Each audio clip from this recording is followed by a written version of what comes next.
خب سلام، وقتتون بخیر باشه.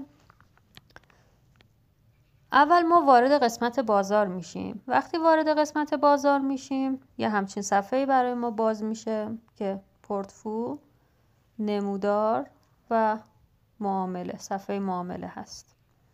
کاری که باید انجام بدیم اینه که اکانتمون رو 10 تومن شارژ میکنیم. حالا من اینجا 15 تومن شارژ دارم. اولین کار اینه که یه پورتفو میسازیم با اون مبلغ 10 تومنمون. خب یه همچین صفحه‌ای برای ما باز میشه که 10 تومن پورتفو ساختیم. حالا میتونیم دیگه معاملمون رو شروع بکنیم. اینجا ما چند تا گزینه داریم: مقدار، قیمت، حد سود، حد ضرر، خرید و فروش. توی مقدار ما قراره که کلا فعلا با 2 واحد کار بکنیم، پس توی مقدار همیشه عدد 2 رو میزنیم فعلا.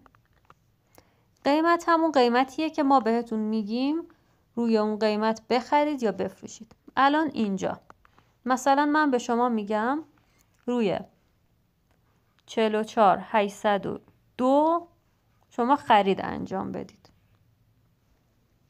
خب من اینجا میزنم 44802 و وقتی که به اون عدد میرسه، یعنی به 44802 میرسه، من دکمه خرید رو میزنم. الان نرسیده پس من این دکمه رو فعلا نمیزنم و صبر کنیم ببینیم آیا به این عدد میرسه. خب فعلا نه. حالا گزینه بعدی رو بهتون میگم. مثلا بهتون میگم روی 44790 بفروشید.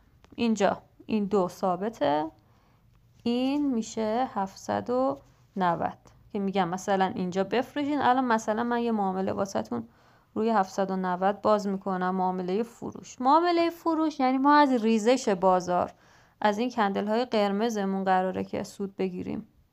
و خرید هم معامله هایی هست که از بالا رفتن بازار یا حالا روند صعودی ما میگیریم. خب الان من بهتون میگم اینجا بخرید، اینجا بفروشید. 2 تا عدد بهتون میدیم. شما باید نمودار رو نگاه کنید. اگر رسید به 790 سریع اون دکمه فروش رو بزنید و وارد معامله شید. و اگر رسید به 802 44802 دکمه خرید رو بزنید و وارد معامله بشید. خب این یه قسمتش. حد سود و حد ضرر هم وقتی وارد معامله شدیم اینجا قابل تنظیمه.